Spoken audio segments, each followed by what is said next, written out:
Vamos agora usar aí as leis físicas dos gases, aplicando aí alguns exemplos. Então, aqui no primeiro exemplo, eu tenho um gás qualquer contido em um recipiente e esse êmbolo é móvel. Eu posso tanto aumentar a pressão empurrando o êmbolo, quanto diminuir a pressão se eu puxar o êmbolo aqui para cima, tá bom?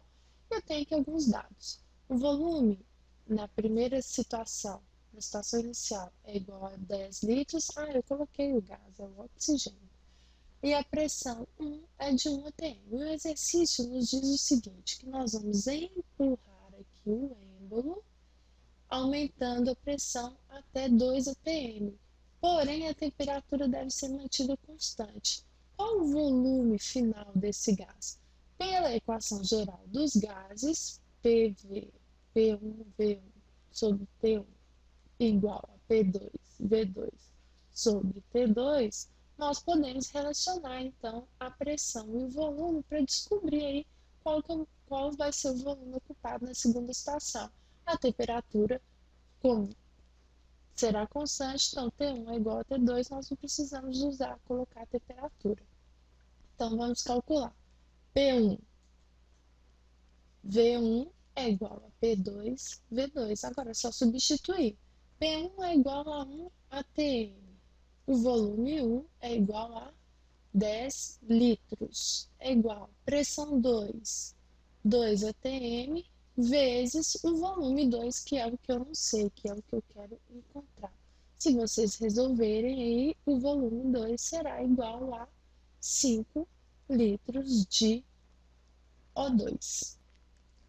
A esse tipo de transformação em que a temperatura é mantida constante, nós chamamos de transformação isotérmica. Iso quer dizer igual e térmica se refere à temperatura. Então, temperatura constante, ok?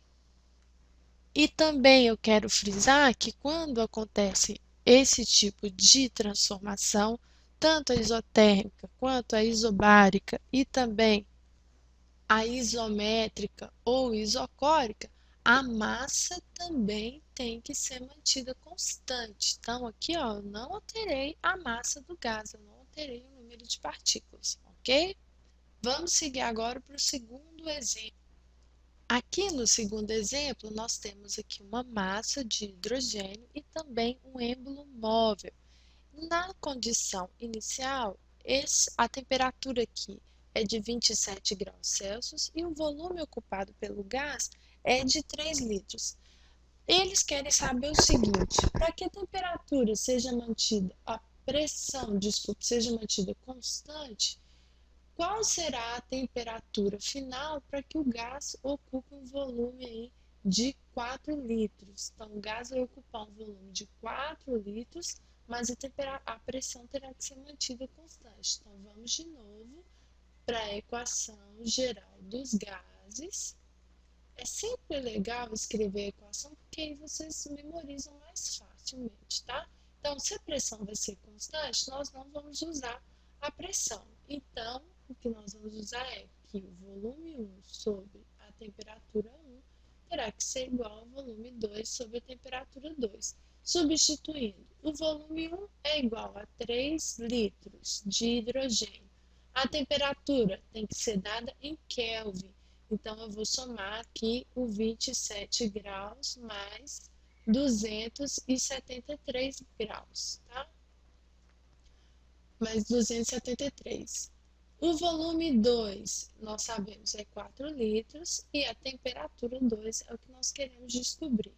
Desenvolvendo aqui, então, T2 vai ser igual a 4 vezes 27 mais 273, 300. Isso dividido por 3. Se eu simplificar aqui, aqui em cima fica 100. Então, T2 é igual a 400 Kelvin. Se ele pedir a temperatura em graus centígrados, é só vocês pegarem o valor em Kelvin e subtrair agora o 273.